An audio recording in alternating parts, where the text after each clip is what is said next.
Of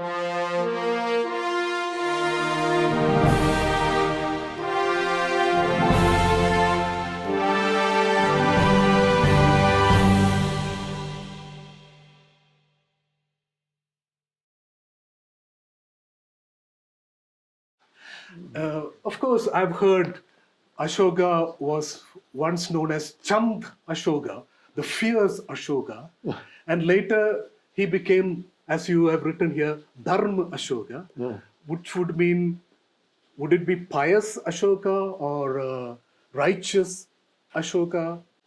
I wouldn't know what exactly it is. No, Dharma is used just as Shri Ashoka, but we don't use the Shri. So it is only to give an honorific to the name of Ashoka, the one who is without Shoka, who is happy.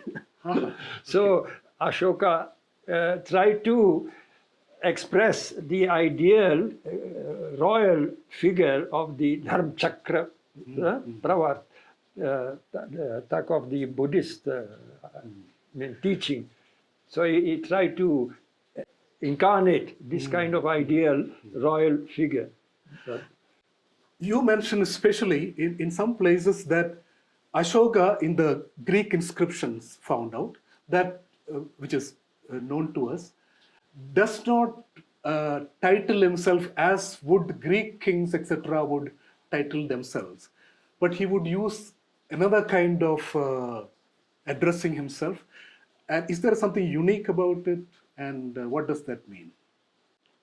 I think you mentioned Greek.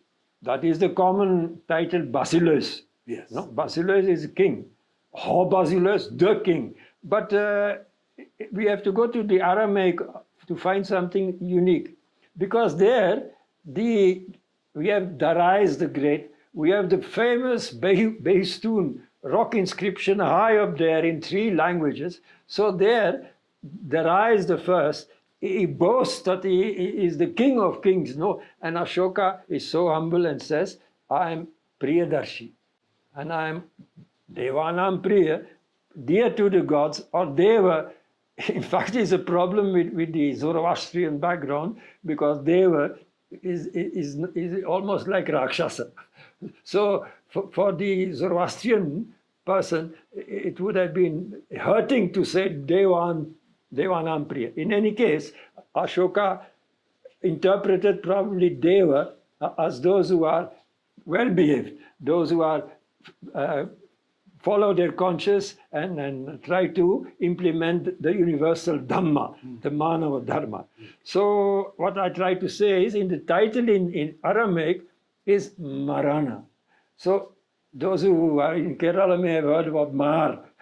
So having heard this, now Ashoka took all this trouble to make sure that messages go across his northwestern frontier borders in Greece and all Aramaic-speaking countries or population.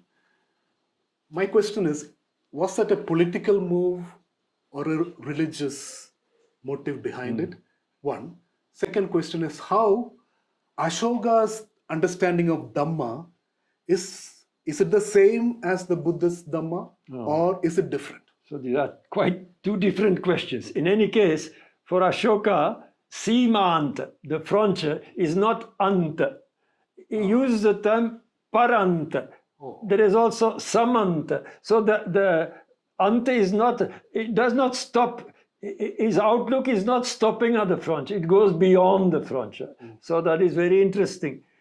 So for Ashoka, the Dhamma is the Dhamma of Lord Buddha, because in the text we have from Pulidarunta in Aramaic, there he expresses that he has become Upasaka after his conversion because of the Kalinga war and the cruelty he showed there. He had a change of heart, and then he really got more rooted into the Buddhist message of what was being lived at that time.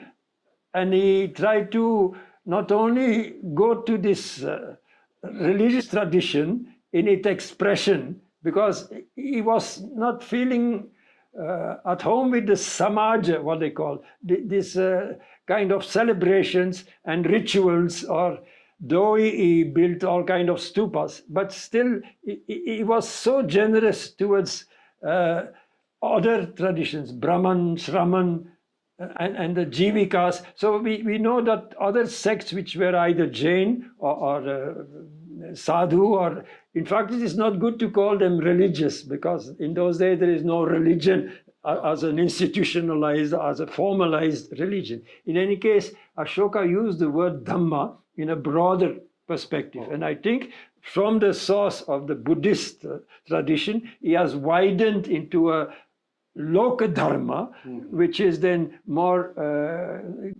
ethical in its expression. So we have nowhere in the other Parbhashik inscriptions we have any reference to religion as such, or to a religious master or religious tradition. So in that sense, the message of Ashoka, surprisingly, is focused on the well-being of the people through their own attitude towards their own people, the family, relationships with other people, and in this way follow the Dhamma of humankind and reach the Paraloka. That is also not in the Buddhist tradition, because that's a new aspect. Maybe he got it from Zoroastrianism or what, I don't know. But he believed in a Swarga, in an afterlife. So Ashoka is therefore unique to have universalized this religious tradition which he inherited from Buddhism and from the cultural context of ancient India as a whole. Sanatan Dharam, you may call it, but it is also unique of Ashoka to have given a wider perspective, and his message has reached, they say, has influenced, like we have in modern Israel, at the River Jordan, you have the Dead Sea. Right. So there you have the community of Essenes. So the Qumran community probably was indirectly influenced with some messages of the Ashoka Dharmaduta, the missionaries which were sent for spreading the message of Ashoka, and of Buddha. Thank you. So from the 7 messages which you codified and structured, I can see that someone who starts with humility saying, I saw the horrors of war and I underwent a lot of depressive kind of state, and then slowly compassion took over me. It's surprising for a king to talk that kind of a language. At least I saw the first message goes like that. And then he shows how he took steps by steps to bring out something which, in your words, a moral contact which can be practiced by anybody. So could you just explain that 7 messages and your central message of Samavaya? No, see, this happened by coincidence. That I could, what are the 9 edicts which are in the Greek or Aramaic? In fact, they are reduced to 7, Right. but I could put them in a kind of journey, a pilgrimage of Ashoka's spiritual development. So from his change of heart to his Testament. what he wanted to give for Future generation. what they call the Testament edict, the conversion edict, the Testament edict. And in this journey, you have how he went to become a Buddhist, then how he deepened his realization of what is Dhamma, and then how he propagated a universal dimension to it, Samavaya, which he called Samavaya. So, in fact, I was very much inspired by this one mantra, Samavaya eva sadhu. Samavaya, Samavaya, the coming together, the concord, the convergence of people, dialoguing, meeting each other is so important. So this Samavaya of different communities is sadhu. It is beneficial. It is beautiful. It is good. And that remains a message for humankind today. So I found this inspiration in all the edicts that there is an intention to go beyond and to meet others and to respect others. So that was already expressed in the one of the rock edicts, which is the 12th major rock edict. There Ashoka tries to explain that the Pashanda, the sect, should not glorify itself. I have the truth. I'm not perfect. No, you have to be humble. You have to respect the other. You have to meet the other. The more you praise the other, the more you grow in yourself. Swadharma, okay, but Sarvadharma outlook. Respect the others. The more you go to Sarvadharma, the more you deepen your Swadharma. So that is the message of Ashoka. So I feel very much inspired and think it is still relevant. So that is the expression. Sorry to say, he could not translate it into Greek or Aramaic because there is a variant. Variant means a different reading. So instead of Samavaya, the one who translated had a text where there was Sanyam and not Samavaya. So the consonants maybe in one variation was Sanyam. Now Sanyam means self-control. So to behave in a proper way, you need Sanyam, especially the Sanyam of your language. How to talk to others, respect others, speak about others. So Samavaya also means Sanyam, but it has not been translated. Now, for me, the translation could have been in Greek, something like, in fact, surprisingly, the translation of Dhamma is not simply there, but it is in Greek, Sebaya. Means su, good. Sebaya means reverence, worship, good attitude, piety. That is the Sebaya, is the translation in Greek for Dhamma. Whereas so we would call it, I call it Bhaktimay Satyacharan. Now in the Aramaic, he has used the term, which is also not religious, it is Kashita. Now Kashita means truth, but truth in the sense not of a principle of truth, but the truthful behavior. So Satyacharan. So that is how the Dhamma has been translated, communicated in the Greek and Aramaic language. So for terminology, we have a lot of discussion, possible discussion, because, see, you have, I think it's not only Ashoka. I think the translators or the scribes, they were unique.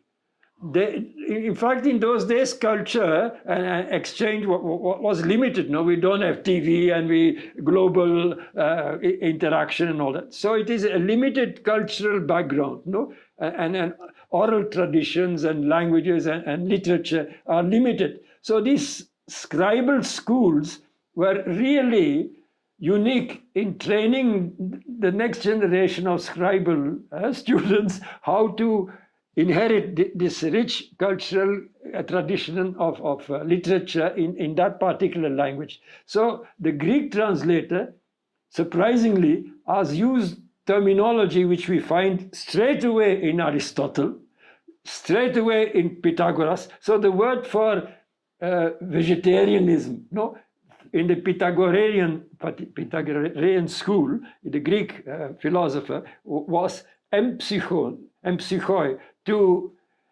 abstain from living beings. So the same word is used in the Ashoka inscription.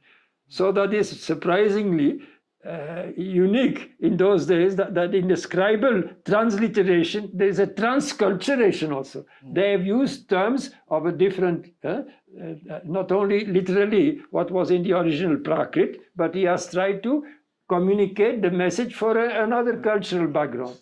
And that is especially true in the Aramaic inscription.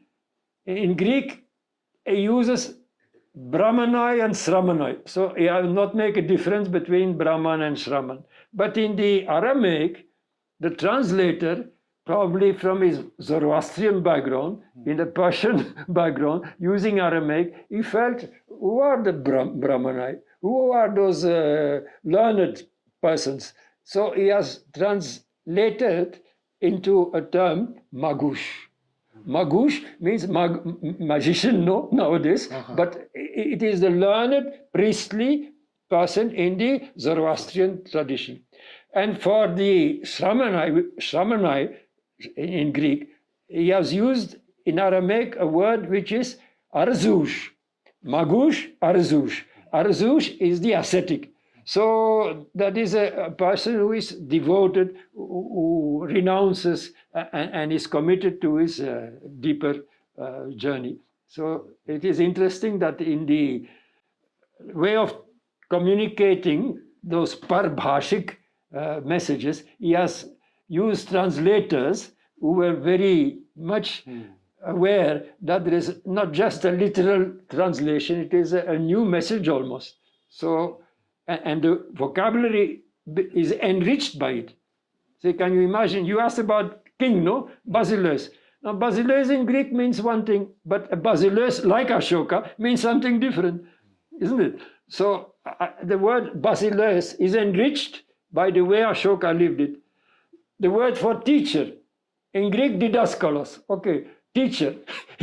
Socrates didn't like to be called a teacher, didaskalos, because for him, teacher means somebody with a stick who makes the children just to recite, no, the alphabets and all that. No, for Ashoka, a teacher is a guru. Huh? So the translator has enriched the word didaskalos with the background of guru.